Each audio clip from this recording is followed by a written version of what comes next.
이 시간에 강사님 나오실 때 큰 박수로 환영해 주시기 바랍니다.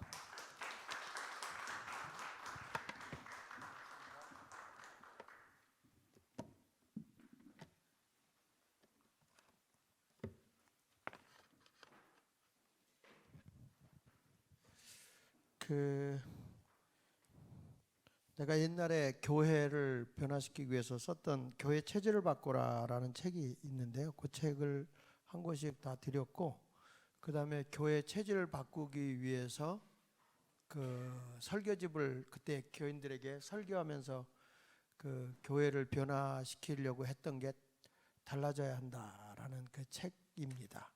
그래서 그거를 해서 목사님들에게, 그리고 믿음의 능력에 대한, 믿음에 대한 것의 시리즈로 설교한 설교집, 그런 거 있어서 그냥 여기 목사님들 오신 분들에게 드릴 건 없고 그거나 드려야 되겠다. 그리고 가지고 왔습니다. 필요하시면은 보시고, 난 이런 거 필요 없다 그러면은 안 보셔도 됩니다. 이제 목회를 하면서 제가 고민을 했던 것 중에 하나가, 아무리 설교를 하고 교인들에게 일깨워 주고 뭐 안 하는 거 없이 다 해봤는데 근데 잘 안 되더라고요, 그게. 그래서 이제 그 한국 교회가 한참 붐을 일으키고 있을 때 셀 목회, 그 셀에 대한 이야기가 붐이 일어나기 시작했을 때, 그때 셀 목회하는 교회들마다 자꾸 교회가 문제가 생기는 거예요. 제가 집회를 다녀보니까 심각한 문제가 생기더라고요. 그래서 그 이유가 뭔가 하고 살펴봤더니, 이제 그 아주 그 셀 목회의 그 원조와 같은 역할을 하고 있는 분이 이제 미국의 버클랜드 침례교회에 계신, 한국에 도입해서 하고 있는 분이, 그분이 이제 이남하 목사님이에요. 이남하 목사. 그 이남하 목사님이 쓴 책 가운데에서 예수님 짤이라는 책도 있고, 그런데 그래서 그분을 모셔다가 이제 세미나를 들었거든요. 그 세미나를 듣고 보니까 이 구원론에 심각한 문제가 있더라고, 구원론에. 그래서 그것에 대해서 이거 참 좋은데 이 구원론에 문제가 있구나라고 해서, 이거 당신의 행위 구원으로 이렇게 가면 안 되지 않느냐, 그렇게 얘기를 했더니 안 돼, 자기도 안 돼. 근데 교인들이 하도 변화되지 않아서, 그래서 내가 조금 생각해 보는 게, 교회가 부흥되려면 약간 이단성이 있어야 되나 봐요. 그래서 이제 그러면 도대체 이분들의 소그룹 공동체가 뭔가, 그 궁금한 거는 저는 못 견뎌요. 그래서 미국의 자그마한 그 셀목하는 교회들, 크게 하는 커뮤니티 교회들, 그 다음에 싱가포르에 있는 교회들, 이런 데를 돌아다녀 보았고요. 그러다가 한 침례교 목사님을 만났는데, 그 목사님이 내가 감리교회 웨슬리한테 배웠는데 왜 감리교 목사가 여기 침례교회에 와서 이러세요? 라고 하는데 참 충격이더라고요. 그래요? 그래서 웨슬리를 우리가 그동안에 신학적으로만 자꾸 보던 것을 신학적으로 보지 말고 한번 목회적 관점으로 한번 보자. 그래가지고 우리 교역자들 다 모아서 웨슬리의 그 신학적인 것, 웨슬리의 그 모든 사역을 쭉 살펴보니까, 야, 이게 목회적 관점에 적용하니까요, 환상이야, 환상. 이게 대단한 거예요.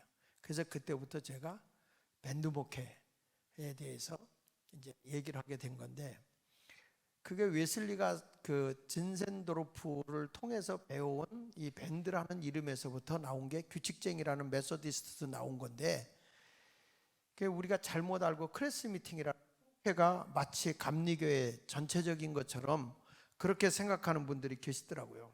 그래서 그런 것을 이제 이렇게 지금 바꿔 나가면서, 제가 우리 감리교회는 성화에 대한 것이 굉장히 강하지 않습니까? 근데 이런 것들을 다 잃어버리고, 지금에 와서는 본질은 잃어버리고 껍데기만 다 이렇게 움켜쥐고 있는, 그래서 제도적인 것을 따라가기 바쁜 거예요. 제도적인 것. 근데 웨슬리가 쓴 자료집에 보면, 우리 여기 감독님 계신 교회에 와서 그런 얘기가 묘한데, 감리교회 감독 제도를 두지 말라고 그랬더라고요. 근데 그런 것들을 보면서 너무 제도가 강해지면 이 개교회가 죽어버려요. 그런 것을 웨슬리는 미리 알고 하지 않게 했던 것 중에 하나거든요. 근데 오늘 이 웨슬리에 대한 얘기를 좀 제가 오늘 시간 되는 데까지 한번 잠깐 해보려고 합니다. 그리고 지금 저희는 가장 중요한 성화라는 부분을 웨슬리가 한 것대로 그대로 내가 해보니까, 웨슬리의 그 성화훈련 가이드북이라는 걸 만들어서 해보니까 이게 수도사가 되지 않으면 못해요. 옛날하고 달라서. 그래서 그것 때문에 고민을 하다가 그 미국의 그 한 그 지역이 범죄가 없는 마을이 있어요. 그게 이제 미국 오하이오 클리블랜드에서 한참 들어가는 베를리라는 지역이에요. 근데 거기에서 보니까 그 잔 슈락이라는 목사님이 자유감리교회 목사인데, 그분은 세상 지금 뜨셨죠. 그분이 몇 명을 모아놓고 이 성화 훈련을 시켰는데, 인격의 훈련을 시켰는데, 이것이 결국에는 그들을 최고의 CEO를 만들어내더라고요. 그리스도의 인격을 가졌는데 최고의 CEO가 돼. 그리고 지도자가 되고요. 그래서 제가 그걸 알고 거기에 가서 교육을 받았죠. 근데 거기는 2박 3일 교육을 받는데 그렇게 내용도 깊지 않아요. 그런데 그게 2,500불이에요. 2,500불. 지금으로 말하면 한 300만 원 돈 돼요. 근데 그렇게 가서 2박 3일 거기서 교육을 받고, 아시아에 있는 목사 최초예요. 왜냐, 기업인들을 훈련시키는 곳이라 목사가 간 건 제가 아시아에서 처음으로 가서 그 모든 출판권을 다 가지고 와서 지금 한국에서 기업인들이나 이런 사람 훈련을 시키고 있는데, 이거를 교회에서 적용하기가 조금 좀 문제가 있어서 제가 이번에 RT 바이블이라고 성경을 가지고 라운드 테이블을 통해서 성화 훈련하는 거, 이것을 이제 주일학교 유치부부터 중고 청년 어른 장년에 이르기까지 다 이걸 하고 있거든요. 근데 지금 우리 교회에 엄청난 변화가 일어나고 있어요. 그 중고등학생들이요, 욕이 없어졌어요. 그리고 이 아이들이 학교에 가서 인성교육이니까 성화되는 거, 그걸 자기들끼리 해요. 이런 것들을 이제 실시하고 있는데, 그래서 제가 느끼는 것이, 이 웨슬리의 신학이 이게 삶에 적용이 되면 한국 교회를 새롭게 할 수 있고 한국 사회를 변화시킬 수 있다, 그런 확신이 쓰게 된 겁니다. 그래서 이런 것을 제가 밴드 목회를 하면서 어떤 이론상이 아니라 목회에 적용을 해서 이걸 실시하는데, 그래서 RT 바이블은 제가 무료로 세미나를 해줘요. 그래서 그걸 해주는데, 이 라운드 테이블은 자격증이 미국에서 오고, 그걸 하는데 우리가 미국 가서 교육을 받으면 한 300만 원 되지만, 저에게 여기 한국에서 교육시킬 수 있게 돼서 그거는 이제 한 10만 원 하면 미국에서 자격증이 와요. 그런 교육을 받게 되는데, 한번 웨슬리를 제대로 좀 배워서 우리 감리교가 감리교다웠으면 좋겠다. 지금 이 엄청난 변화가 일어나고 있거든요. 미국에선 지금 잔 슈락이라는 목사님에 의해서 교육을 다시 받은 사람이 우리나라의 리더십으로 많이 번역서를 낸 그 잔 맥셀, 이분도 여기 가서 교육받고 나서 책이 완전히 바뀌었어요. 리더십에 대한 책이. 이런 것들을 우리가 좀 배워놓으면 참 좋겠다라는 생각이 듭니다. 자, 그럼 오늘 웨슬리에 대해서 잠깐 생각을 해볼게요. 웨슬리는 우리가 얘기한 대로 뭐 전도자다, 신학자다, 그리고 사회개혁자다, 뭐 이렇게 우리가 표현을 하고 있습니다. 근데 웨슬리라고 하는 사람은 뭐 우리가 잘 아는 19명의 자녀 중에 15번째 아이로 태어났고, 그리고 아버지는 성실한 목회자였고, 사무엘이라고 하는, 어머니는 엄격한 가정교사였다. 수산나죠. 자, 그래서 이들의 사상 속에 들어있는 것, 이 웨슬리의 사상에 들어있는 것은 청교도의 삶이란 말이에요. 그 세 가지가 들어있는데, 하나는 근면, 검소, 정직, 이 세 가지가 그 덕목으로 굉장히 중요시 여기는 거죠. 그러니까 청교도의 사상에서 세 가지 빼먹지 않는 것은 근면, 검소, 정직, 이 세 가지가 빠지지 않는 것이죠. 아마 웨슬리가 그래서 성화운동 했던 이유 중에 하나가 청교도의 그 사상적 그런 것이 몸에 배어 있기 때문이 아닐까, 이렇게 생각을 합니다. 그러다가 웨슬리가 6살 때에 1709년에 원인 모를 그 화재가 집 전소가 되죠. 목사관이 다 불에 타서 없어졌을 때, 그때 웨슬리가 나중에 그의 가슴 속에 남아있는 하나의 성경 구절이 있어요. 그게 뭐냐면 스가랴 3장 2절에 있는 말씀. 여호와께서 이르시되 사탄아 사탄아 여호와께서 너를 책망하노라. 예루살렘을 택한 여호와께서 너를 책망하노라. 이는 불에 꺼낸 거슬린 나무가 아니냐. 그러니까 이스라엘 백성을 하나님께서 구원해낼 때, 그 마치 이스라엘 백성이 어떤 데서 끄집어낸 거냐면 불에 거슬린 나무같이 그런 데서 끄집어냈다라고 그렇게 표현한 것이 웨슬리가 바로 자기가 그런 존재가 아닐까. 버림받은 존재였고 하나님 앞에 정말 죄된 인간이었지만 그런 환난과 여러 가지 어려움 속에서 거슬린 나무가 건짐받은 것 같은 인생이 아니었는가, 이런 생각을 하면서 생활했어요. 저는 웨슬리의 신앙관을 이렇게 보면 사도 바울하고 너무 흡사한 게 많아요. 사도 바울이 다소에서 세상적 가치관을 가지고 형성했다면 요한 웨슬리도 똑같이 그 사람은 그 옥스퍼드 대학을 중심으로 해서 그의 그 율법적인 성공회적인 율법적인 요소가 굉장히 강했죠. 그걸 보면 역시 바울하고 거의 비슷한 생활을 하지 않았나 이렇게 생각을 하게 됩니다. 왜 그러냐면 웨슬리는 1738년 5월 24일 전까지는 구원의 감격이 없었어요. 오히려 예수 믿는다고 하지만은 굉장히 율법적이고 남을 정죄하기를 좋아했다고요. 저렇게 믿는 건 좀 구원받는 게 아닌데, 이런 생각을 하고 있었단 말이죠. 그러다가 사도 바울이 다메섹에서 예수를 만나지 않습니까?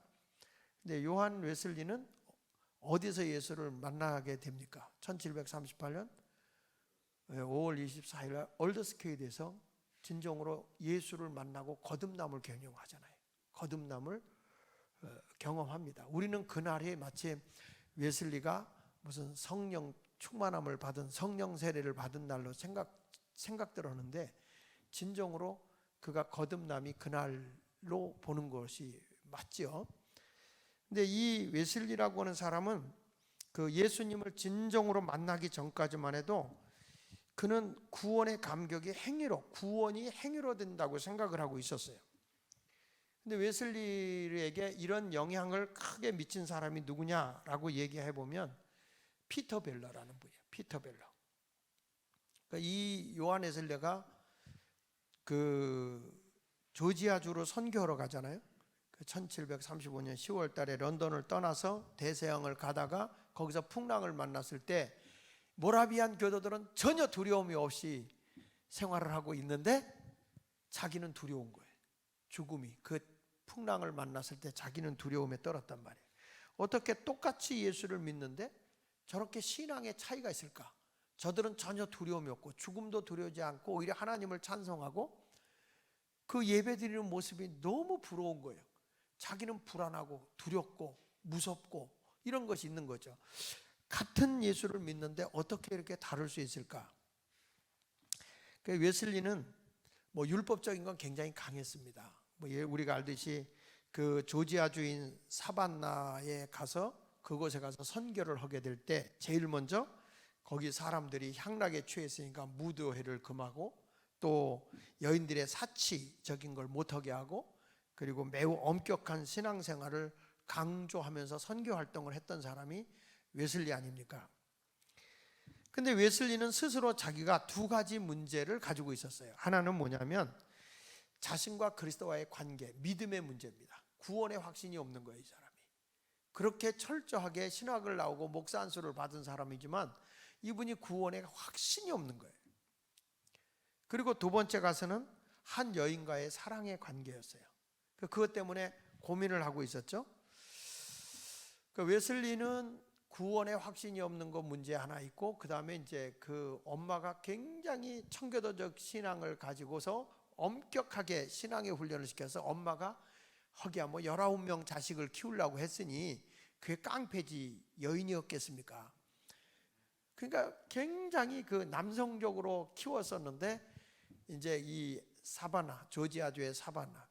목사님들 한번 갔다 오실만 하더라고요. 저는 가보니까 거기에 그 웨슬리의 기념관이 그대로 있어서 너무 은혜를 많이 받았어요, 그곳에. 그래서 이제 그 웨슬리가 그곳에 가서 누굴 만나냐면 그 소피 합키라고 하는 여인을 만나죠. 근데 너무 이 여인은 여성적이고 야들야들하고 좋은 거예요. 근데 웨슬리는 여러분 어때요? 굉장히 인간적인 경건주의 운동을 많이 한 사람이잖아요. 그런데 이 합키만 만나면 경건이고 나발이고 없더래요. 사람이 인위적으로 자기 율법적으로 자기가 아무리 엄격하게 살려고 해도 인간의 욕망을 이길 수가 없더라는 거죠. 그래가지고 고민을 합니다. 이 합키라는 여인을 만나고 결혼을 하고는 싶은데 이 여인은 부유한 층에서 살아온 여인이기 때문에 저 인디안들을 선교하고 같이 지내기에는 좀 부족한 것이 아닐까. 이것 때문에 웨슬리는 갈등을 한다고요. 갈등을 하고 고민하고 있을 때 어느 날 갑자기 이 합키라는 여인이 윌리엄슨이라고 하는 남자와 결혼을 하고 그리고 성만찬 하는 날 성만찬 받으러 오는 거예요.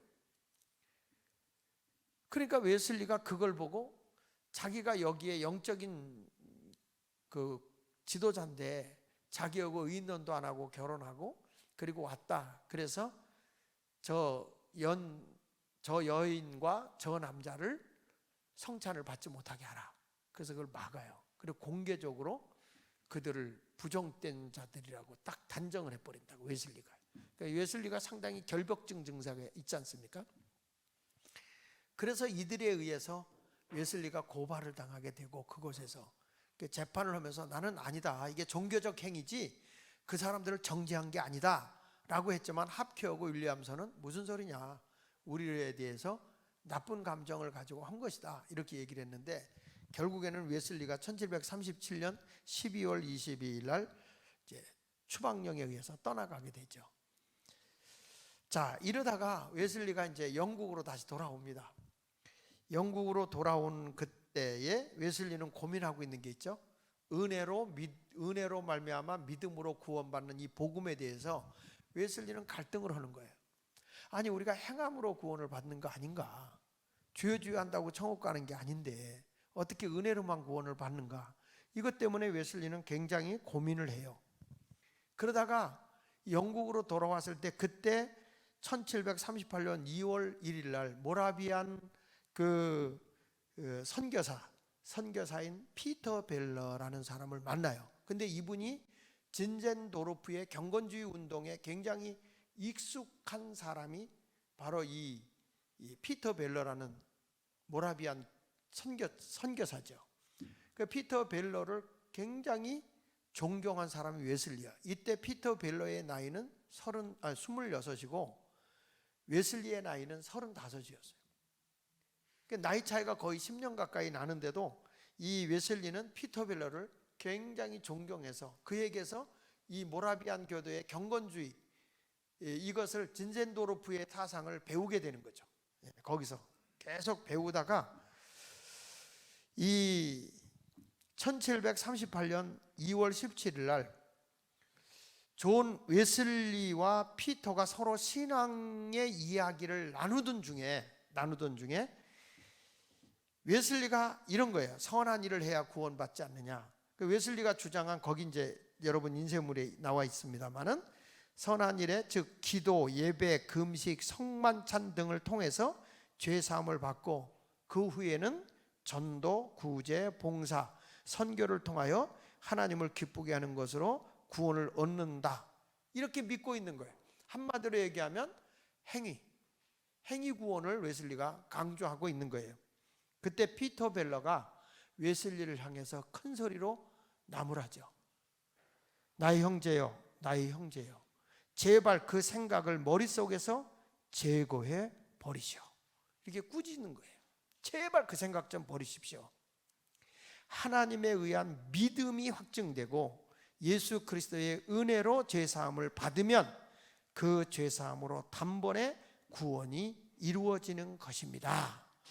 웨슬리에게 피터 벨라가 은혜로 구원받는 걸 가르치는 겁니다. 근데 웨슬리는 그게 안 와닿는 거예요. 그러다가 3일 전에, 웨슬리가 1738년 5월 24일 전이니까 3일 전이니까 21일이죠. 그때 찰스 웨슬리가 먼저 구원의 감격을 경험합니다. 그 동생이 엄청난 은혜를 구원받아요. 구원의 감격 속에 막 빠지는 거예요, 찰스 웨슬리가. 그리고 나서 3일 뒤에 웨슬리가 그 정원을 거니다가 막 고민을 하죠. 정말 은혜로 아니면 행함으로 이거 갖고 갈등을 하다가 하나님의 큰 은혜가 웨슬리에게 오게 되는데, 그게 바로 우리가 잘 아는 얼더스케이스에 가서 로마서 서문을 읽을 때 그에게 강력하게 하나님의 은혜가 오면서 거듭남을 경험하게 됩니다. 거기 일기에 나와 있는 얘기지만 한번 볼까요? 나는 내키지 않는 발걸음으로 올더스케이 거리로 가서 한 신도 모임에 참석하였다. 거기에 한 사람이 루터의 로마서 서문을 읽고 있었다. 8시 45분경 그가 그리스도를 믿는 믿음으로 이루어지는 하나님의 변화의 역사에 대하여 설명하고 있을 때 이상하게 내 마음이 뜨거워지는 것을 느꼈다. 나는 내가 구원을 받기 위해 오직 그리스도를 신뢰해야 한다는 것을 느꼈다.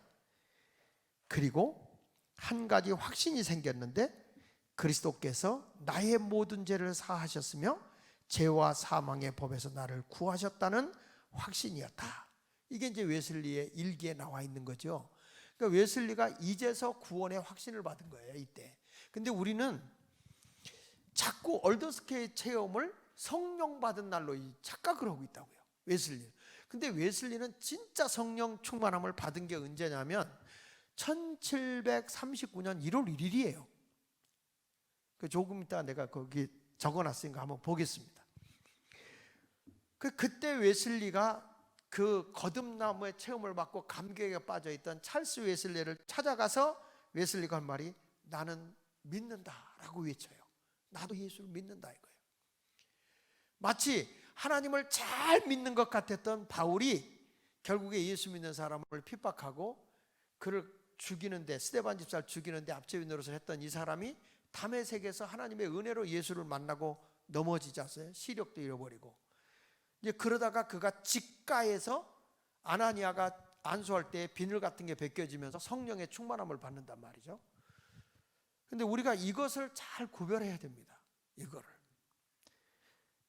근데 웨슬리가 어떤 결과로 오냐면, 나중에 이제 웨슬리의 전도 사역은요 1739년부터 시작이 됩니다. 굉장히 뜨거운, 그것도 이제 조지 휘필드가 집회를 하는데 너무너무 집회에 사람들이 많이 몰려드니까 자기 혼자 감당을 못하는 거예요. 그래서 웨슬리를 세운 것이 1739년 4월 달인데 브리스톨에서 집회를 하는데 거기에 5개 설교를 하고 있었어요. 근데 그 설교가 희년의 복음을 가지고 하셨죠. 이사야서 61장 1절에 있는 말씀을 가지고서 설교를 하는데 어마어마한 사람들이 몰려들기 시작합니다. 상상을 초월한 사람들이 몰려들고 회심하고 회개하고 돌아오는 거예요, 웨슬리의 설교를 듣고. 근데 우리가 웨슬리의 설교집을 보면 알지만, 저도 웨슬리의 설교집 가운데 번역해 놓은 제게 들어간 것이 많아요. 그게 번역해 놓은 걸 하나로 묶기 위해서 조종남 박사님이 이제 그걸 감수를 했습니다만은, 선교교 총장이었던.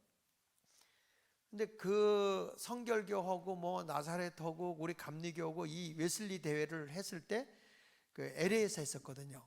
그때 제가 가서 이 내용을, 웨슬리와 바울에 대한 이것을 가지고 꽤 오래전에 가서 제가 이걸 했는데, 그때 조정남 박사가 그런 얘기를 하더라고요. 웨슬리의 신학이 다시 감리교로 넘어갔다, 그때 그랬거든요. 근데 이게 정치가 세가지고 이러더라고. 그때 신경화 감독이 감독할 때인데, 아유, 장하길 목사가 감신만 나왔으면 뜨는 건데 그러더라고. 그러니까 이게 감리교가 정말 웃기는 데예요. 웨슬리의 신학을 가지고 감리교를 뭘 할 생각을 안 하고 학교를 가지고 뭘 하려고 하더구만. 그러니까 리더십이 제일 없는 사람들의 특징이 파벌을 만들어서 끌고 가는 거거든요. 그러니까 최고의 리더자는 모든 사람을 아울러서 가야 되는데, 리더십이 없는 사람은 뭐 학교 아니면 지역, 그 자기들끼리 이렇게 가는 거예요.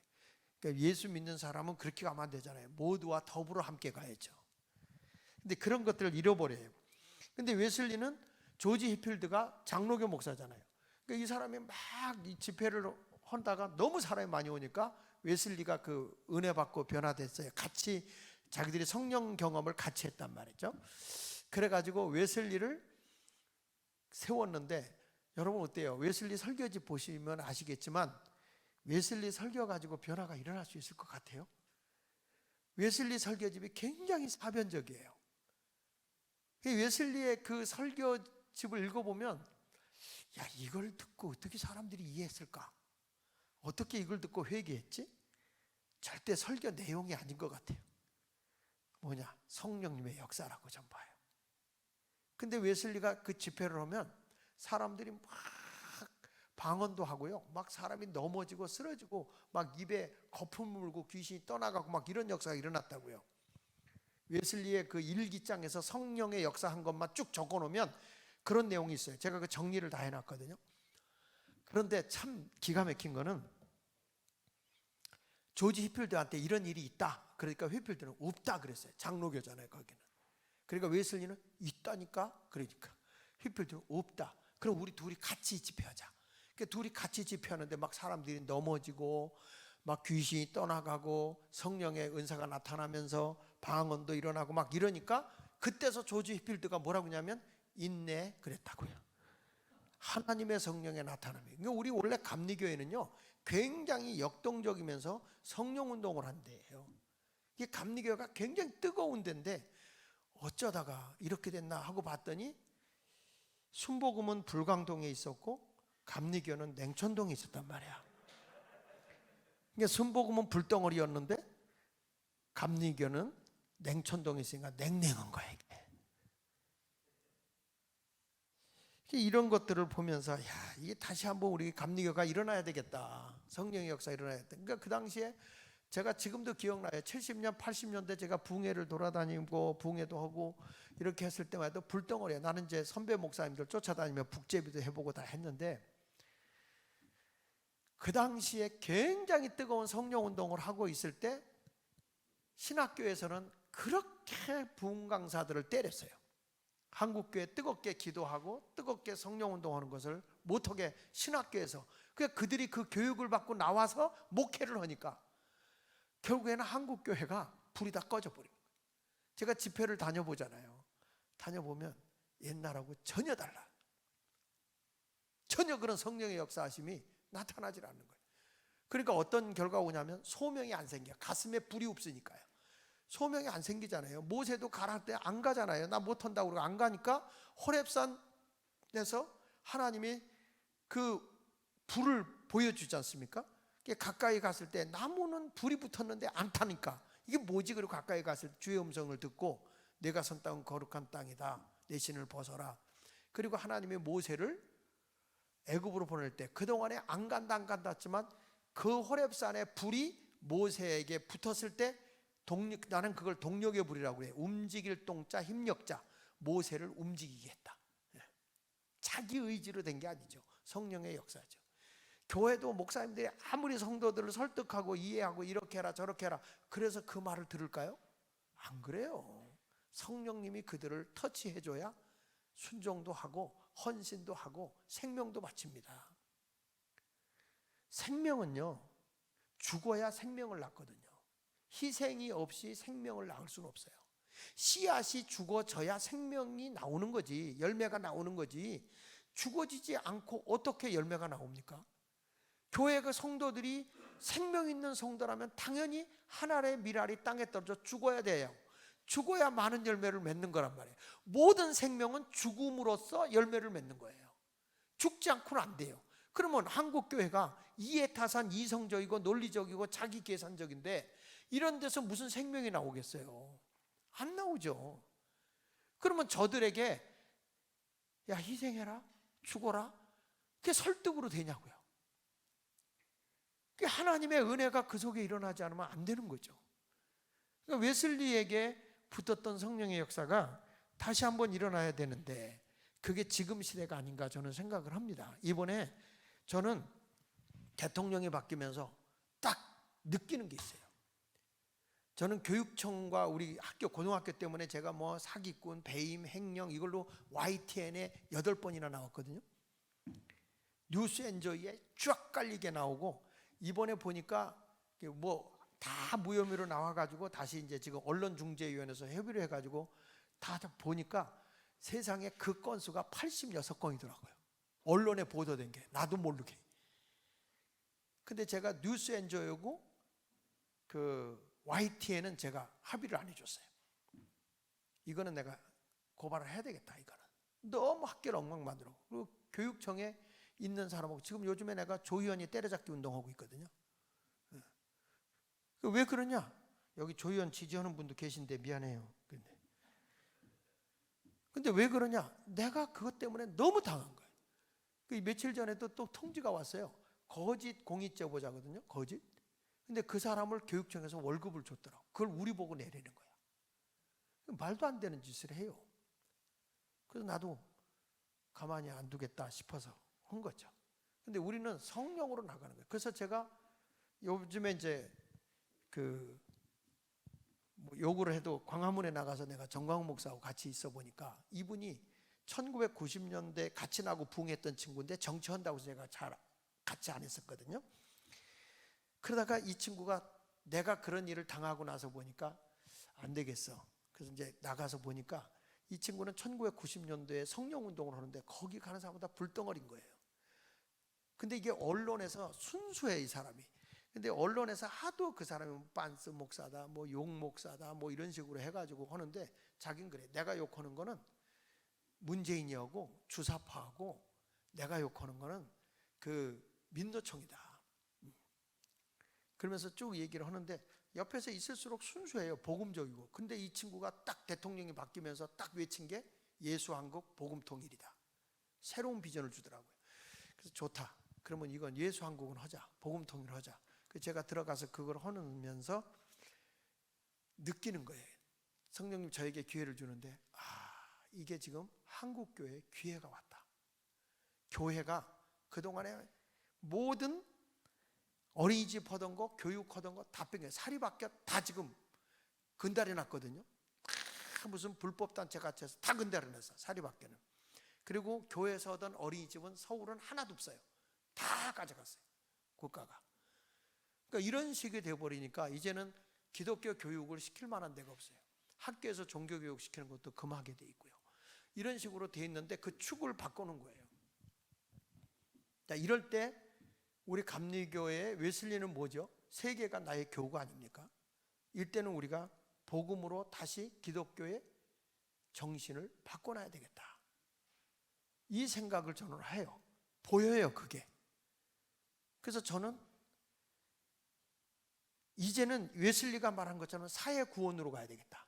영혼 구원은 물론이지만 이제는 개인의 구원을 넘어서 사회 구원의 길을 걸어갈 수 있는 좋은 봄바람이 불기 시작한다. 전 그걸 느껴요. 근데 우리 여기가 중학년회죠. 예, 중학년회도 앞으로 감리교가 감리교다웠으면 좋겠어요. 거기에 뭐 전국적인 사람들이 다 모이는 데서 저는 감리교 교리적인 걸 설교해요. 요즘에 성령운동에서 하는데 오살리 기도원에서 했는데 한 6천여 명이 모이더라고요. 평택수목원께서 1차, 2차로 가서인데 거기가 한 3,000석 모이는데 자리가 없이 매져요. 동네가 난리가 난 거예요. 택시기사가 평택수목원교를 모르는 데가 없어요. 전국에서 다 오니까. 난리가 나. 식당들이 다 일어나고요. 다 먹고 살기가 좋아지는 거예요. 그러니까 거기서 매달려 또 한 번 해달라고. 동네가 해달라고 난리더라고요. 그리고 이제 거기 끝나고 군포제일교에서 했어요. 장로교회 협식측인데 거기가 뭐 동네 택시기사들이 모르는 데가 없는 거예요. 난리. 근데 막 교회가 불이 붙어 나가는데 성령의 역사하심이 대단한 거예요. 나는 왜 이런 말씀을 드리냐면 우리 감리교가 원래 그렇게 일하던데요. 성령 받고 세계가 나의 교구다. 우리끼리만 놀고 있는 데가 아니라 세상을 변화시키는 사회 성화를 시키는 데가 감리교다 이거죠. 그러니까 우리 웨슬리가 학교도 세우고 킹스우드 학교도 세우고 그 다음에 은행도 세웠잖아요. 그리고 뭐 헌책방, 헌옷방 뭐 이런 것들도 많이 하는데, 그래서 제가 감리교에서 그런 사역을 참 머리를 잘 쓰고 잘하는 분이 저 뒤에 앉은 배 목사님이시거든요. 굉장히 사회적인 것을 탁월하게 갖고 있는데 지금 임자를 못 만난 거예요. 다시 날 따라오세요. 세상의 사회구원, 사회적으로 예수 성화, 예수의 삶을 살아가도록 하는 때가 왔어요 지금. 결국에는 이 웨슬리라는 사람이 피터 벨러를 만남으로 인해서 예수를 만나게 되고, 그 만남을 통해서 그가 거듭남을 체험하게 되죠. 그리고 이제 바울이 직가에서 성령 체험한 것처럼 웨슬리가 어디로 가느냐 하면 성령 체험을 하게 됩니다. 성령 체험을 하는데, 여러분들 그 뒤에 쭉 마지막 부분인데 웨슬리와 성령 세례 부분 좀 한번 좀 봐주면 좋겠어요. 그러니까 성령 체험에 대한 웨슬리의 견해 나오죠. 거기 보면 웨슬리가 경험한 거듭남의 역사는 1738년 5월 21일 올더스케이 집회에서 이상하게 가슴이 뜨거워지면서 구원에 대한 확신을 갖게 되었다. 이건 아까 읽었던 그대로 여기서 거듭남을 경험한 거예요. 저는 이것이 바로 예수 믿고 구원의 확신을 가진 거듭남의 증거지, 예수님의 제자들이 주는 그리스도에서 살아계신 하나님의 아들하고 베드로가 고백했을 때가, 그때가 거듭남이에요. 근데 성령 세례를 받기까지 예루살렘을 떠나지 말라고 예수님이 말씀하지 않습니까? 근데 웨슬리가 1739년 1월 1일, 그 밑에 봅시다. 웨슬리의 성령 세례라고 제가 그렇게 썼는데, 1739년 원래는 12월 31일 날 11시 반에 성만찬 예식을 시작합니다. 여기서. 거기가 어디냐면 페터레인이에요. 페터레인에서 성만찬을 하는데, 새벽녘이 될 때까지 성만찬하고 찬송하고 기도하는 중에 새벽 3시에 한번 읽어볼게요. 웨스티 홀 목사, 웨슬리의 매부입니다. 찰스 킨친 목사, 인감 목사, 조지 휘필드 목사, 허창즈 목사, 내 동생 찰스 목사가 60여 명의 다른 형제들과 함께 페테라인에서 갖게 된 애찬식에 참여했다. 새벽 3시경이었다. 우리가 계속 갈급하게 기도하고 있을 때 하나님의 권능이 우리 위에 매우 강하게 임재하셨다. 그 권능 아래 많은 사람들은 넘쳐 흐르는 기쁨으로 울부짖었고, 그리고 많은 사람들은 땅바닥에 쓰러졌다. 이게 이 시대에 있었던 거예요. 마치 그냥 바울이 고꾸라진 것처럼 모든 사람이 다 넘어진 거죠. 거기 보십시오. 우리가 하나님의 권능의 현존 앞에서 그 위엄의 놀라움에 약간 깨어나자마자 우리는 한 목소리로 우리는 주님을 찬양합니다. 오 하나님, 하나님은 우리의 주님이 되십니다를 불렀다. 그러니까 이 사람들이 성령, 워낙 강한 성령을 받고 요즘으로 말하면 입신한 거죠. 입신. 입신한 거예요. 성령의 강한 역사는 그 후 웨슬리의 전도 사역에서도 거듭거듭 일어났다. 이런 역사를 통하여 많은 죄인들이 회개하고 예수를 구주로 영접하게 되며 신자가 구원의 확신을 갖게 되었다. 우리는 올더스케이트를 넘어 페터레인의 성령 세례가 일어나야 한다. 그러니까 저는 다시 한번 이제 올더스케이트에 그걸 좀 넘어섰으면 좋겠어요. 이제 이게 웨슬리 요구는 거예요. 코로나 때문에 못 하고 계시잖아요. 그럼 뭐 하시지 뭘 그걸 못 해요? 나는 이 코로나 있을 때 저녁마다 집회했어, 교인들.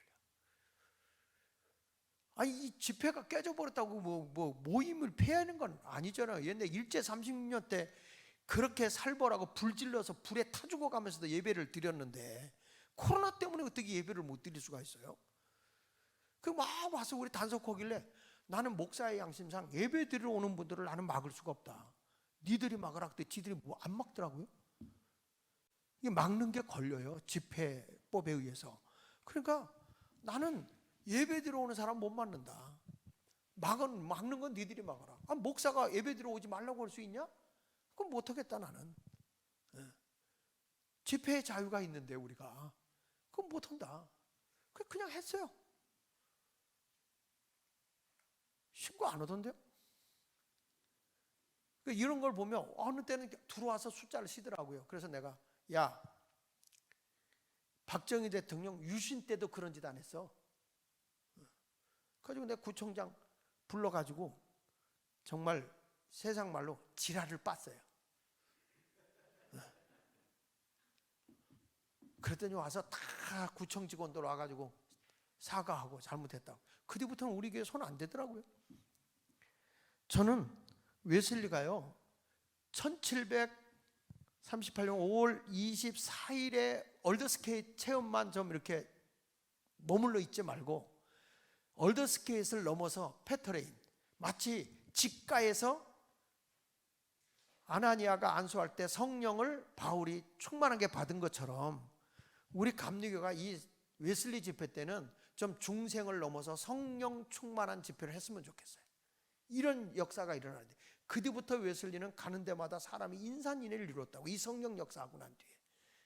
근데 이때 같이 했던 사람이 아는 대로 여기 조지 히필드잖아요. 히필드가 장로교에서는 어마어마하게 부흥운동을 일으켰는데 이때 이제 사람들이 그 성령 집회를 통해서 회개하고 돌아온 사람들이 많았는데 어느 날 웨슬리가 보니까 그 사람들이 또 옛날로 돌아가 있는 거예요. 옛날로. 그래서 이 사람들을 훈련을 시켜야 되겠다 해서 웨슬리가 조직을 하기 시작하죠. 그래서 웨슬리를 뭐라고 얘기합니까? 조직의 천재라고 그러죠. 여러분들의 그 교회 체질을 바꿔라 책을 한번 좀 보시면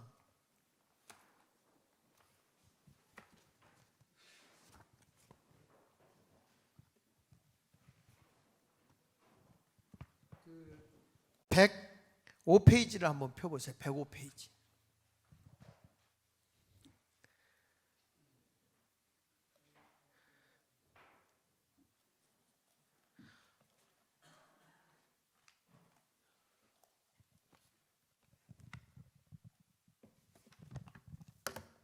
바울이라는 사람이 나중에 이제 그 성령 세례 받고 성령 충만하게 전도 사역하다가 그가 아라비아로 가서 3년 동안 훈련을 받고 돌아와서 이제 사역을 하지 않습니까? 그리고 나중에 안디옥에서 선교사로 파송도 받고 그러잖아요. 저는 그 아라비아를 웨슬리가 말한 철저한 그 성화 훈련, 그러니까 예수 믿고 은혜 받은 것만이 아니라 우리가 성숙한 그리스도인으로 성장해야 되는 거죠.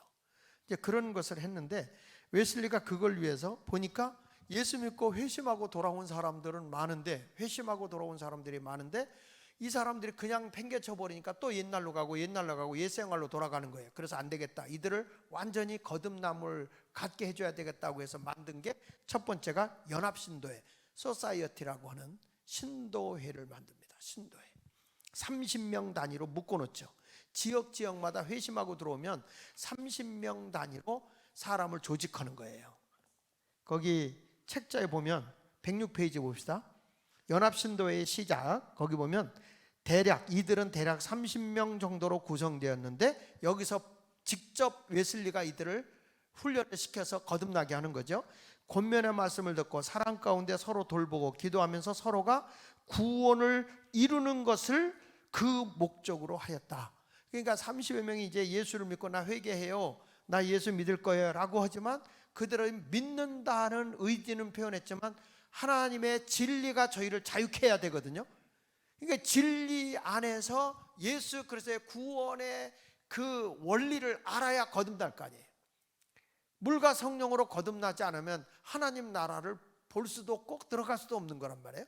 그러니까 웨슬리는 이렇게 30명씩을 모아놓고 가서 소모임으로 철저하게 저들을 구원의 복음을 전한 거죠. 그게 웨슬리예요.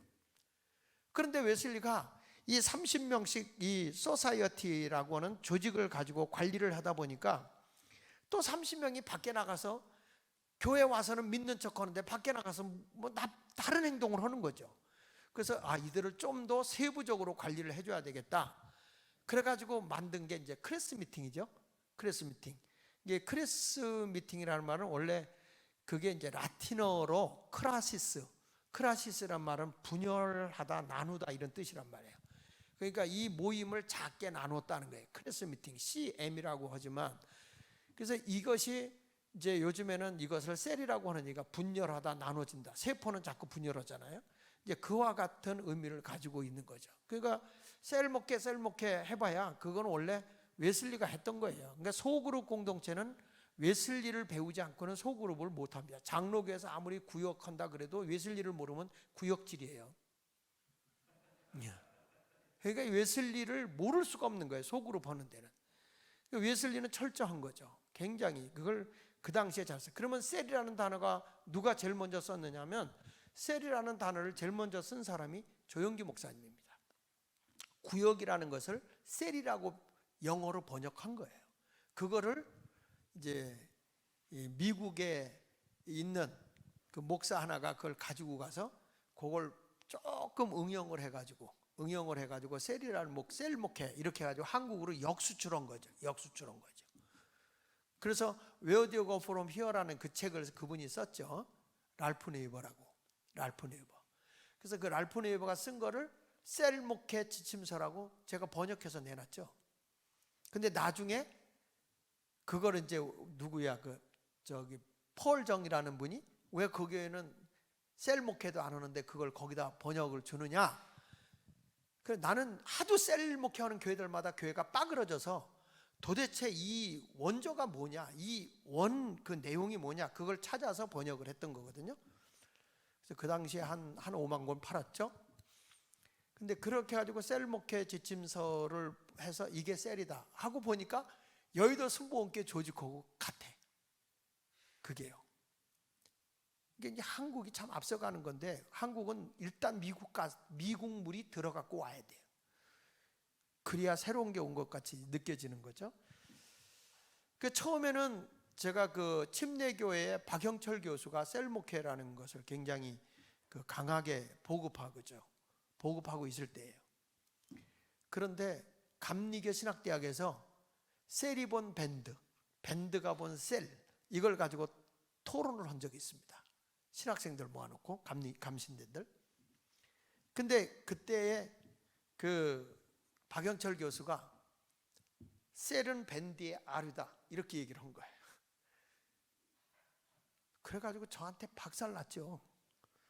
무슨 소리냐, 밴드는 1738년도에 요한 웨슬리가 진젠도르프를 만나가지고 이 밴드라는 것이 굉장히 모라비안 교도들의 경건주의 규칙운동이었다.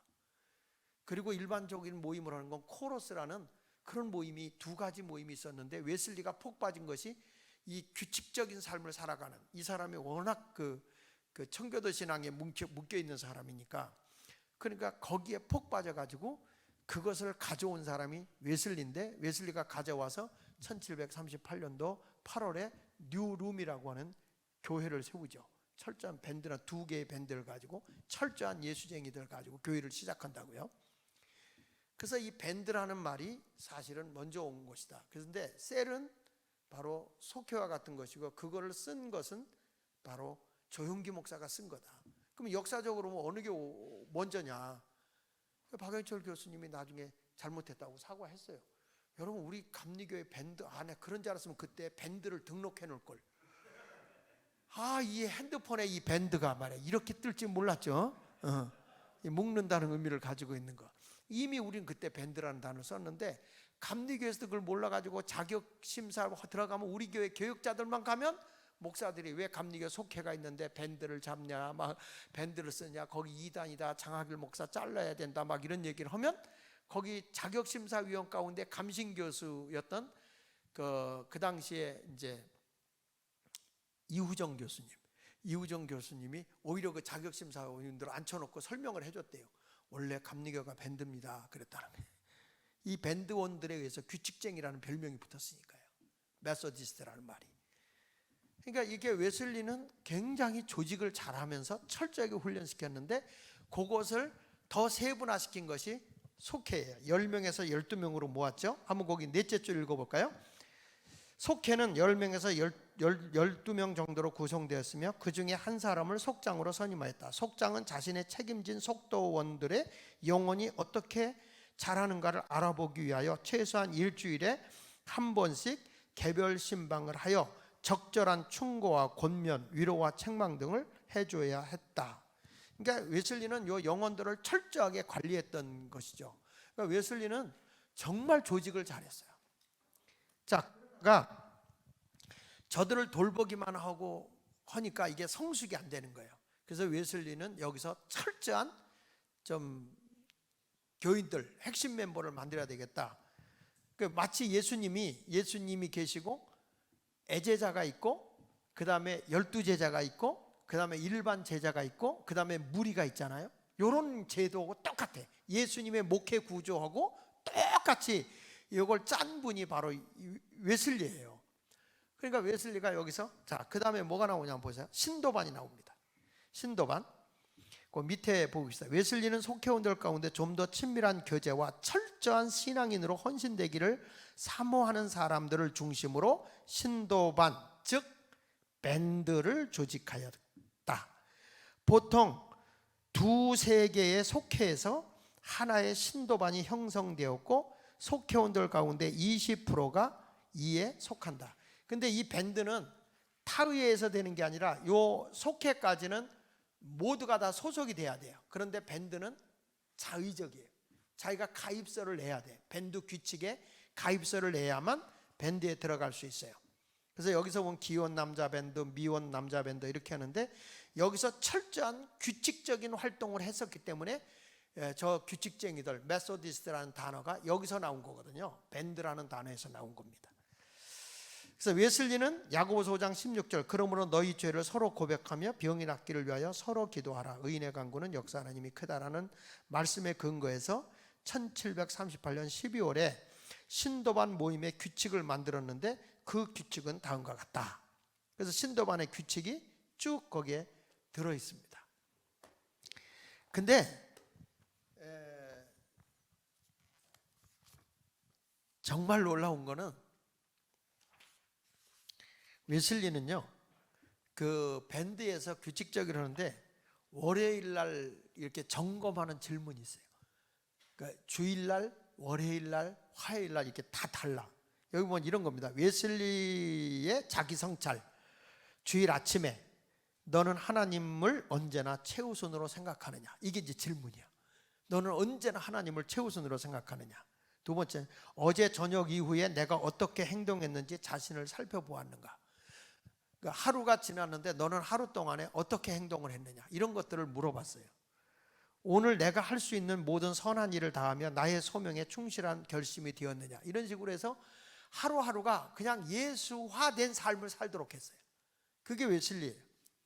뭐 저녁에 가서도 질문하는 것이 9가지가 있고, 그러니까 이 웨슬리는 언제나 하나님 사랑, 이웃 사랑 두 가지를 꼭 가지고 질문을 했던 거죠. 그 월요일 날 되면 아침에 이런 질문해요. 나는 하나님을 언제나 최우선으로 생각하느냐. 뭐 이런 질문을 하고, 또 저녁에는 이웃 사랑에 관한 질문을 하고, 그리고 화요일 날 되면 또 같은 질문으로 이런 식으로 계속 질문을 하는데, 특별히 화요일 날은 저녁에 그가 질문하는 게 겸손하게 살았는가. 그래서 화요일 날은 겸손을 점검하는 날, 그리고 수요일 날은 금욕을 전문했어요. 그러니까 낭비하지 않고 금욕적으로 살았느냐. 그리고 목요일 날은 자기 부정과 온유함, 자기를 부정하고 온유하게 살아라. 그리고 금요일 날에는 다시 한번 또 금욕. 그래서 수요일과 금요일은 같이 금욕에 대해서 얘기를 했어요. 그래가지고 보니까 그렇더라고요. 저기 우리 감리교 아현중앙교회 그 지금 은퇴하신 목사님이신데, 내가 이름이 갑자기 생각 안 나는데, 아니 요 지금 아현중앙교회 백구영 목사님 맞아요.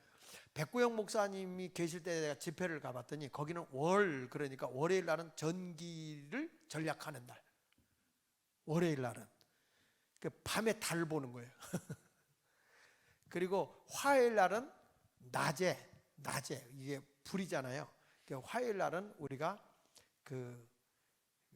뭐라 그러나 지역을 좀 이렇게 따뜻하게 해주자. 그래서 청소하는 날. 뭐 수요일 날은 물을 아끼는 날. 목요일 날은 자연을 사랑하는 날, 나무를 가꾸는 날. 금요일 날은 저축하는 날. 토요일 날은 뭐 자연을 사랑하는 날, 쓰레기를 줄이기, 뭐 이런 식으로 그렇게 해가지고 나를 다 해가지고요. 아주 그런 절제 운동을 많이 하시더라고, 그 목사님은. 근데 웨슬리는 사실 이런 밴드 조직을 통해서요, 철저하게 자기 성찰을 했어요. 근데 이런 걸 통해서 웨슬리가 한 성화 운동에 대해서 보면 웨슬리의 그 뭐 기도 운동이라든지 자기 성찰이라든지 이게 천재적이야, 천재적. 웨슬리는 하면 할수록 파고 들어가면 파고 들어갈수록요 정말 엄청난, 그러니까 영국 사회를 결국에는 그가 개인만 변화된 게 아니라 사회까지 변화시켜서 당연히 혁명이 일어날 수밖에 없는 나라, 그런 나라를 바꿔놨잖아요. 이 웨슬리가 사역하는 시대만 해도요 사람의 평균 수명이 약 16세 아닙니까? 왜 그러냐면 있는 사람들이 창문에서 햇빛이 들어오잖아요. 햇빛새까지 받아먹었어. 그러니까 어려운 사람들이 창문을 다 막아보니까 곰팡이가 들어서 막 병이 들고, 그래서 웨슬리는 체조, 국민 계몽운동 뭐 이런 것도 안 한 게 없어요. 안 한 게 없어. 그리고 자연식 그 병을 치료하는 거, 이런 것들까지 하여튼 다 웨슬리는 사회운동을 안 한 게 없습니다. 그래서 우리 감리교는 개인의 구원과 개인의 그 성령과 개인의 성화, 이걸 굉장히 강하게 훈련시키면서 이게 어디까지 뻗어나가는 거냐, 사회 구원까지 이렇게 나가는 거예요. 이게 감리교거든요. 근데 우리는 모든 원동력이 개인에게 거듭남과 성령의 충만함과 성화운동을 통해서 사회까지 구원해야 되는데 감리교가 그걸 잃어버린 거예요. 잃어버리니까 방황 없이 지금 감리교를 뭐라고 우리가 얘기하는지 아십니까? 감로교. 감리교와 장로교가 짬뽕이 된 거예요. 여러분, 원래 감리교는 장로 제도도 없어요. 지금 UMC는 장로 없습니다. 장로 없어요. 그냥 정혜원 목사를 엘더 패스터. 그리고 이 UMC 같은 데 가보면 알지만 이 사역할 때만 집사야. 안 하면 집사 뛰어요. 우리 속장들 뛰듯이, 속계 인도자 뛰듯이 똑같이 그렇게 해요. 우리는 집사를 뛰면 시험 들어 교회 안 나와요. 일도 안 하는데. 그리고 그들은 집사를 뭐라고 얘기합니까? 주내혼을 디컨 패스터라고 하잖아요. 집사, 목사, 주내혼 목사예요. 그렇게 해가지고 철저하게 이 목사 중심으로 하고 사역자애들에게만 직분을 주거든요. 성직이니까. 근데 이런 것이 어느부턴가 우리 감리교회는 다 제도화되었고, 이제 장로, 오히려 그냥 장로 안수까지 주니까 이런 것들이 다 장로교에서 온 거잖아요. 장로교. 이런 것들이 다 우리 감리교회는 감리교를 잃어버리고 정체성을 잃어버리고 감로교. 이건 내가 만든 거예요. 그래서 웨슬리는 이 밴드라는 조직을 통해서 성화운동하는 거고, 제가 목회하는 거는 속회가 없는 게 아니라 우리는 속회가 있어요. 그 속회를 우리는 이제 목장이라고 했어요. 원래 그 플럭이라는 단어가 성경에는 나오잖아요. 푸른 초장으로 플럭이라는 단어. 근데 거기서 우리 교회는 재밌는 게 있더라고요. 나 오늘 목장 좀 갔다 오려고 그래. 그리고 아내가 그러니까 남편이 그러더라고요. 언제까지 시골에 갔다 오려고 그래. 그러더라는데. 자, 그리고 나서 웨슬리가 함께 사역하자. 그래서 선발 신도반을 만들어요. 셀렉트 소사이어티라고 하는 선발 신도회. 자, 그게 뭐냐면 그 철저하게 성화된 사람들 가운데에서 자, 이런 겁니다. 자, 110페이지를 보면 첫째, 선발 신도반이 뭐 하는 것인가? 네 가지로 나와요. 웨슬리는 이 모임을 통해 기독자의 완전을 위해 나가고자 했다. 이 기독인의 완전이 사랑이죠. 그러니까 웨슬리는 이 기독인의 완전을 순간적 완전으로 했습니다. 봤습니다. 그러니까 사람이 은혜를 충만히 받았을 때는 자기를 다 내려놓고 그리스도만 사랑하게 돼요. 하나님만. 이게 기독인의 완전이거든요. 근데 언제 완전히 이루어지느냐 그랬을 때, 그가 죽음이 왔을 때 모든 걸 다 내려놓고 하나님만을 찾을 때가 기독인의 완전이다, 이렇게 말했거든요. 그러니까 자기 욕심이 있는 한 기독인의 완전이 어려운 거죠. 그래서 웨슬리는 순간적 완전은 얘기했습니다. 은혜가 충만히 들어오면 순간적으로 내가 모든 걸 내려놓고 주를 위해서 할 수 있다. 근데 언제 가서 완전히 이루어지냐? 죽음을 앞두고는 완전히 이루어진다. 다 내려놨을 때. 그렇지만 우리는 기독인의 완전을 위해서 계속 노력해야 돼요. 찬송은 부르잖아요. 나와 세상은 간 것 없고 구속한 주만 보이도다. 그 찬송가는 이런 부르는데 실질적인 삶은 나와 세상은 여기 있고 주님이 간 곳이 없어요. 왜 그러냐면 기독인의 완전히 세상적 가치관이 나를 잡아버리니까. 두 번째, 그들이 받은 은사를 훈련하도록 했으며, 셋째, 그들이 피차 더욱 사랑하고 서로 돌보도록 하여 모든 경우에 있어서 웨슬리 자신의 흉금을 꺼리낌없이 터놓을 수 있는 무리를 갖고자 했습니다. 이게 무슨 얘기냐면 예수님과 애제자, 세제자가 있죠. 베드로, 요한, 야고보. 그러니까 예수님이 자기 고민스러운 것, 죽게 된 것을 같이 의논할 정도로 자기의 마음을 털어놓을 수 있는, 우리 목회자들이 목회를 다 털어놓을 수 있어야 되거든요. 근데 우리도 이제 우리는 이걸 뭐라고 하냐면 디렉터라고 얘기해요. 기존 우리는 이기 때문에 이 제도를 쓸 수가 없어서 책임자라고는 하지만, 웨슬리가 늘 했던 평신도 목회자예요. 평신도 목회자. 그래서 우리는 부교역자가 실질적으로는 부목사 한 명밖에 안 둬요. 그런데 몇 명이 목회를 하고 있냐면 24명이 목회를 해요. 다 디렉터들이 돼가지고 그들이 가서 다 목회를 해요. 신방도 하고 애경사 모든 거 다 따라오면 평신도들이 다 해요. 그러니까 저는 있으나 마나한 거예요. 그래서 그러나 우리 교회는 회의 같은 거 하나도 없어요. 왜냐하면 사역이 바빠서 교인들이, 장로님들도 사역이 바빠서 회의할 시간이 없어요. 그러니까 잠깐 당회 때 한번 통과되면 그대로 진행하면 되는 거고, 목회에 대해서 지시할 거 있으면 디렉터들 모여라. 그런 디렉터들이 모이면 그 밑에 속장들 다 관리가 되니까. 그러니까 처음에 온 사람들이 이해가 안 된다는 거예요. 어떻게 예수마을교회는 회의 한 번 없이 이렇게 교회가 돌아가냐. 이 교회는 뭐 하는 교회야. 그렇지만 실질적으로는 다 자기들에 의해서 목회가 이루어지고 있는 거예요. 이런 것이 웨슬리가 한 목회거든요. 거기서 자기의 아픔을 내놓고 다 하는 거죠.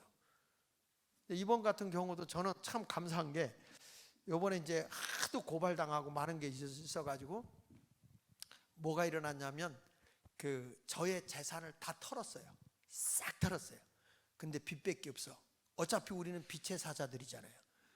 여기 감독님이 계신 이 교회도 빚 가운데 다닐걸요. 이 교회 줘놓고 빚 없는 데가 어디 있어요. 그러니까 빚 가운데 다니는 거죠. 그러니까 교회가 부끄러운 흑자보다는 영광스러운 적자가 난 거예요. 그러니까 이렇게 막 교인들이 보니까 우리 목사님이 아무것도 없는 거야. 그래서 자기들이 그랬대. 솔직하게 얘기했는데 우리 장로님들도 목사님 부흥회를 40년 넘게 다니고 세미나도 많이 하고 책도 많이 파시고, 그러니까 돈이 많을 줄 알았대. 뭐 어디 가서 땅도 사놨겠지라고 생각했대요. 근데 아무것도 없는 걸 경찰서에서 밝혀줍디다. 검찰이 확인해 줍디다.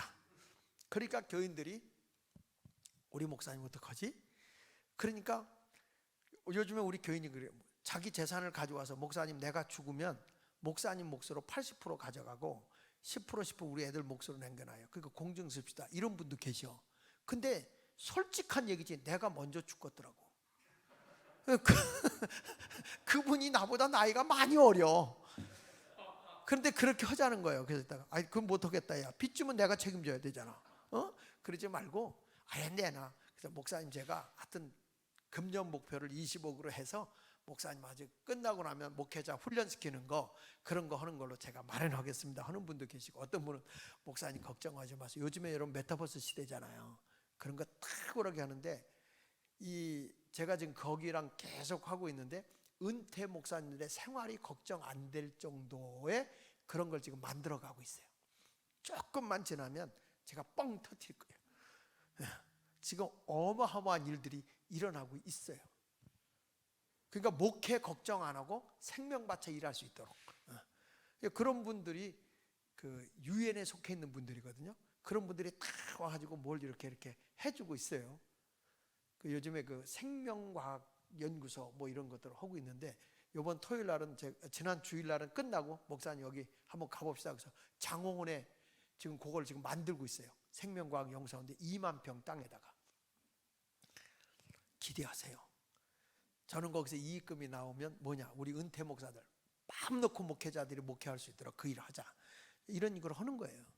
웨슬리의 목회를 하니까 하나님이 웨슬리처럼 나는 가진 것 없어도 베풀 수 있는 일이 생기더라고요. 근데 오늘 오신 분들만 명단 적어주세요. 안 오신 분들은 절대 이분들은 내가 책임질 이유가 없어요. 근데 이거를 이해를 못해서 제가 그 순복음의 총회장 되는 분을 내가 모시고 갔어요. 거기 그 NGO UN 하는 데를 가서 자 이거 이런 거다. 그분이 깜짝 놀라는 거예요. 나는 목사님이 얘기할 때 뻥인 줄 알았대. 야 원래 꿈은 뻥이야. 꿈 넘어 꿈을 봐야 되는데 그게 이해가 되냐? 이해가 안 되지. 아니 요셉이 해와 달과 별이 자기 앞에 절하더라. 뻥이야 뻥. 근데 하나님이 그걸 이루신다고. 비전, 우리가 좋은 말로 비전이지 우리 말로 얘기하면 뻥이다 뻥. 왜? 눈에 보이지 않고 손에 잡히지도 않고 아무것도 안 보이는데 뭐가 이루어질 거냐? 난 된다고 주장하거든요. 지금 어마어마한 일이 일어나고 있어요. 제 아내도 안 믿었어요. 근데 딱 갔다 오더니 제 아내가 어머나 요즘에 감격을 하고 있고 나한테 잘해줘요. 감리교회가 달라질 거예요. 그러니까 여기 보면 우리가 목회를 하면서도 이런 생명을 걸고 일할 수 있는 이런 자리가 바뀌어져야 되는 거죠. 넷째 가면 그들에게 사랑, 순결, 선행, 모범을 제시해 그들의 형제 자매들에게 실천하도록 하는데 그 의도가 있었다. 그러니까 웨슬리는 자기의 고민을 함께 나눌 수 있는 그 그룹이 있었다는 거죠. 그러니까 저도 어려움 당하니까 이 사람 저 사람이 목사님 그렇게 살았어? 근데 그분이 왜 나를 도우려고 하느냐? 저하고 상관도 없던 분이거든요. 근데 그분이 왜 왔냐면 어느 날 우리 교회로 온 거예요. 우리 교회 왔다가 얘기하다가 막 바깥에서 지금도 시위거든요. 우리 교회는 그 이단 종파 그러니까 그 뭐랄까 그 사이비죠. 사이비 종파 BRCM이라는 사이비 종파가 어느 틈에 우리 학교에 파고 들어왔던 거예요. 얘들하고 교육청에 그 시민연대하고 주사파 애들이 연합이 된 거예요. 연합이 돼가지고 우리 학교 뭐 200명밖에 안 되는 학교니까 대안학교니까 근데 유명한 서울 실용음악학교로서 음악으로는 탁월하거든요. Sing Again 2 보셨죠? 안 봤어요? Sing Again 2 1등한 애가 우리 교회예요. 김기태가. 예. 그리고 2등한 애가 우리 학교 출신 애예요. 그리고 7위한 애가 그 기타 치고 하던 애가 우리 학교 졸업생이에요. 그리고 여러분 아기상어 아시죠? 기타 아기상어. 걔가 우리 학교 애예요. 현재 재학 중에 있는 애들. 이렇게 유명한 학교예요. 이렇게 유명한 학교가 영향력을 문화적으로 영향력을 행사하고 있고 지코라고는 래퍼고 북한 갔다 온 애 있어요. 지코라는 걔도 우리 학교 출신이에요. 그리고 샤이니 아시잖아요. 종현이라는 친구.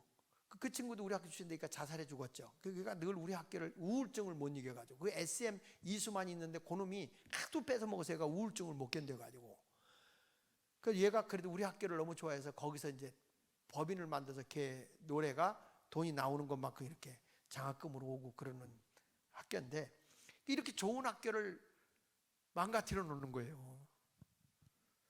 그렇지만 더 좋은 일이 있을 거예요. 그 바람에 제가 더 떴어요. 우리 교인들한테.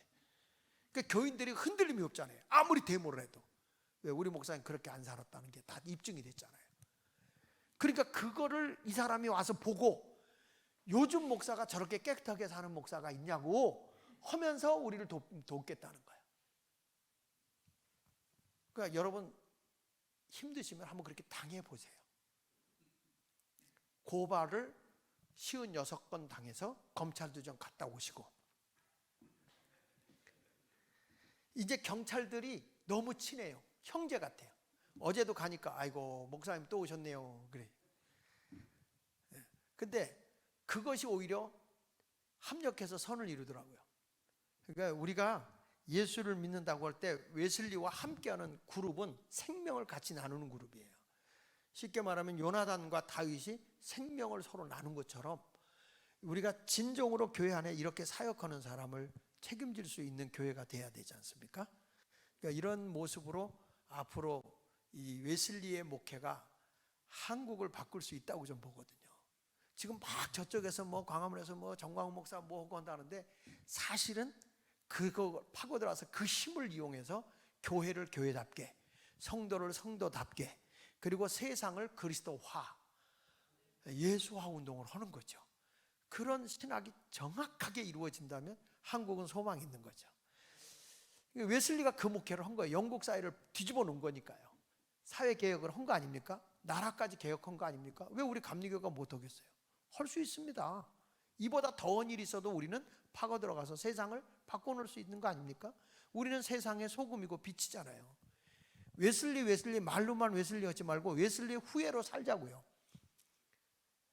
아멘 안 하는 거 보니까 교회에서도 목사님들 설교할 때 아멘 할 교회는 한 명도 없을 것 같아. 왜냐하면 심는 대로 거두니까요. 네. 마지막으로 웨슬리는 참회자반이 있습니다. 참회자반. 그게 무슨 얘기냐면 예수 잘 믿다가도 실족하는 사람 있고 예수 잘 믿다가도 그냥 시험 드는 분들이 있잖아요. 그런 사람들을 웨슬리는 따로 모아서 습관적으로 타락하거나 이런 사람들을 다시 그 훈련을 시키는 그런 모임이 참회자반이라는 모임이 있습니다. 그래서 저는 이렇게 웨슬리의 목회를 그대로 이루어지고 지금 제가 가장 힘을 쓰고 있는 목회가 밴드 목회, 밴드 원들. 그러니까 예수 믿고 구원은 받았는데 이 구원받은 걸 어떻게 예수화된 성품으로 키워나갈 것이냐.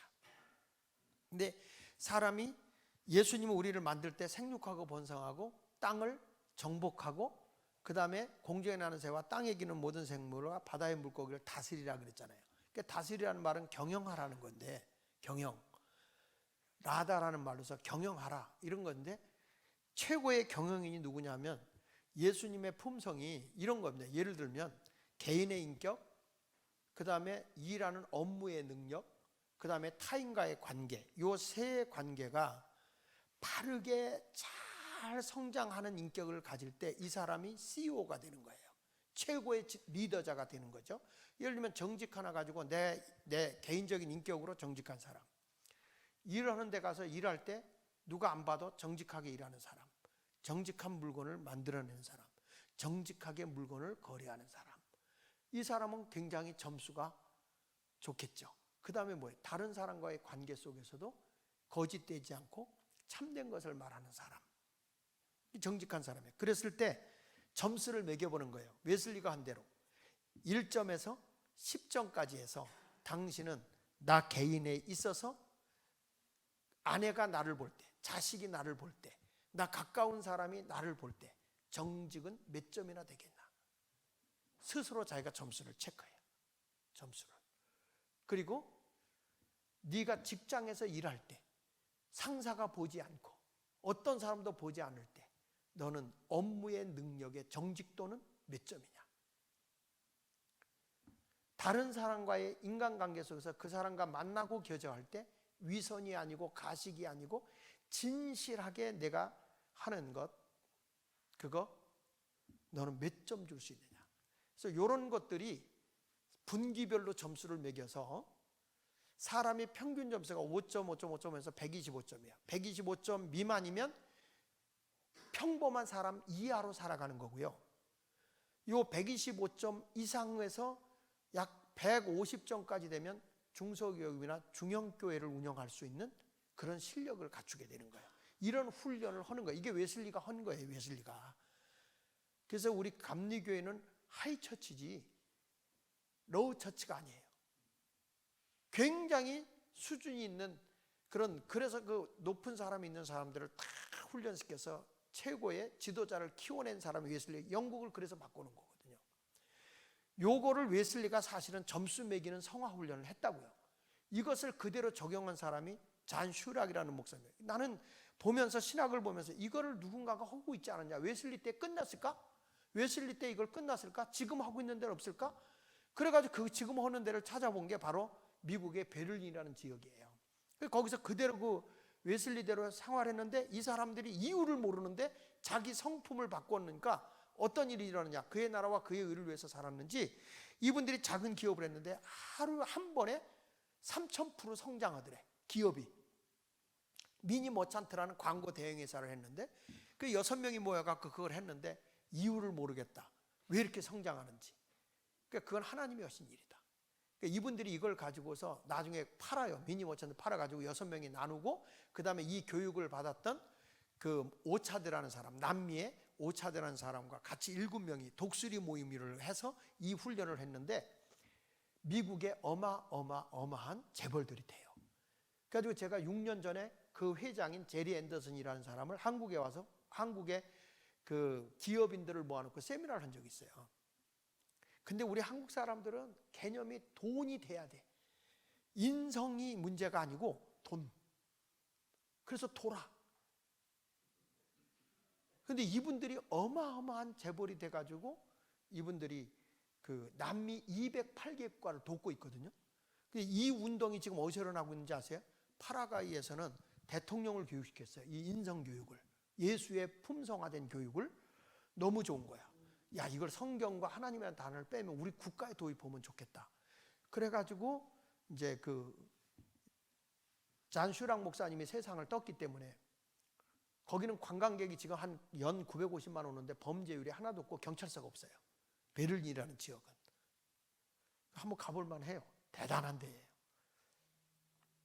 그래서 이런 것을 보고 이제 잔슈랑 목사님이 돌아가셨기 때문에 잔 맥셀한테 얘기를 들어보니까 도대체 그게 뭐냐. 그리고 와서 교육을 받아보니까 이런 리더십이야. 지금까지 리더십은 가르쳐서 이렇게 하라, 이런 리더십이야. 근데 그거는 가르치는 자가 없을 때는 리더십이 떨어져 버려요. 예를 들면 오카는 목사님의 제자 교육이 오카는 목사님 세상 떠버리면 약화되는 거예요. 근데 이 리더십은 뭐냐면 나를 안에서 깨고 나오는 거예요. 쉽게 말하면 계란을 바깥에서 깨트리면 요리가 돼요. 후라이가 되든지 찜이 돼요. 그러나 안에서 깨고 나오면 뭐죠? 병아리요. 그러니까 이 내 성품을 끄집어내서 훈련시키는 이 성화 훈련은 이것은 생명의 리더십이에요. 생명의 리더십. 그래서 내가 이거를 깨우면 이 사람이 엄청난 리더자가 되는 거예요. 아니면 경영인이 되는 거예요. 이런 훈련을 시키는 거예요. 근데 이것을 제가 성경을 빼고 하니까 세상 사람들은 너무 좋아하는데 굉장히 좋다고 그래요. 근데 교회는 말씀이 떨어지니까 너무 인본주의로 가는 거예요. 그래서 이거를 어떻게 했냐면 세대통합교제, 그래야 제가 금년에 설교를 2년 동안 하고 그 내용을 유치부부터, 오늘 예를 들면 이제 지난 주간에 제가 한 게 뭐에 대해서냐면 준비, 예수님의 고난 주간에 십자가의 죽음을 준비하고 계시는 그 준비에 대한 설교를 했단 말이에요. 그러니까 이 준비에 대한 설교를 딱 하고 나면 이 준비에 대해서 유치부부터 전부 다 이 교재가 중고등학생들, 청년, 장년까지 똑같아. 교재가. 그 교재를 금년에서 14권 다 만들어냈죠. 칼라로 특별 활동하고. 근데 야, 난 깜짝 놀랐어요. 이걸 어떻게 하냐면 우리가 금년 여름에 뭘 할 거냐, 우리 가족이 뭘 갈 거냐 해가지고 그 봉투를 딱 나눠서 내가 준비할 건 이런 거다. 그러면서 여행 갈 때는 여행 경비, 또 집에 뭐 애들 교육을 해서 교육비 이런 걸 준비하자 하는 걸 다 해갖고 하는데, 언제 시간이 되면 이 중학년회에서 모아놓고 한번 교육을 하신다 그러면 제가 와서 해줄게요. 무료니까. 그 해주면 그분들이 와서 간증을 할 거예요. 그분들이 와서 엄청난 일이 벌어지고 학생들이 학교에 가서 허란 말도 안 되는데 자기들끼리 모여서 그걸 해요. 근데 여러분, 이것이 리더십이 커져서 250에서 300점 정도가 되면 이 사람들이 기업에서 CEO로 데려가요. 기업에서. 이게 우리의 인성교육이 바로 되면 엄청난 거거든요. 그 3개월 교육한 다음에 평가를 합니다. 평가서가 다 있어요. 평가하면 이 교회가 어느 부분이 약하다, 어느 부분이 약한 거를 보완해 줘야 되겠다. 그러니까 이런 걸 다 훈련시키는 거죠. 그런 교재를 지금 감리교회에서 말하는, 웨슬리가 말하는 성화 훈련을 실질적으로 지금 하고 있는 거예요. 근데 애들까지 엄청 변화가 일어나는 거 있죠. 허시려면 허시고 마시려면 마셔도 돼요. 이런 것들을 보면서 이제는 이것이 이루어지면 나중에 이들이 CEO가 되고 세상까지 바꿔나가는 그런 인물이 될 수 있다라고 보는 거죠.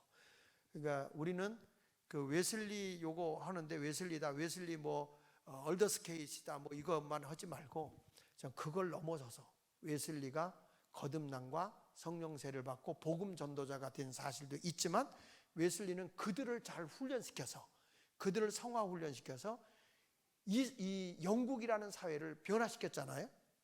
혁명이 일어날 수밖에 없는 나라를 모두가 골고루 잘 살게 만들었던 게 웨슬리 아닙니까? 그럼 우리 감리교에도 다시 감리교가 일어나야 되겠죠.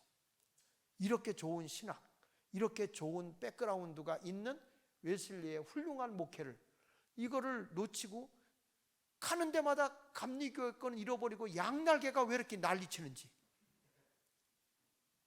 내가 가봤어요. 부산에 양날개 그 가리키는 거기도 가서 제가 부흥회도 했어요. 그 내가 거기 있는 부교역자 딱 단독으로 만나놓고 솔직하게 얘기해라. 거짓말하면 지옥 가니까. 솔직하게 얘기해봐라. 정말 저 목사님 말씀대로 너희들 그렇게 살 수 있냐? 이렇게 물어보니까 이분이 그래요. 우리 교회는 세미나를 위한 모델용이에요. 그렇게 훈련했다는 모델용으로. 삶이 그렇지 않다는 거예요. 그러니까 이건 아니자고 보여요. 그 감리교는 감리교다워야 될 거 아닙니까? 난 장로교에 가서도 얘기합니다. 지난번에 플로리다에 연합집회 가는데 PCM,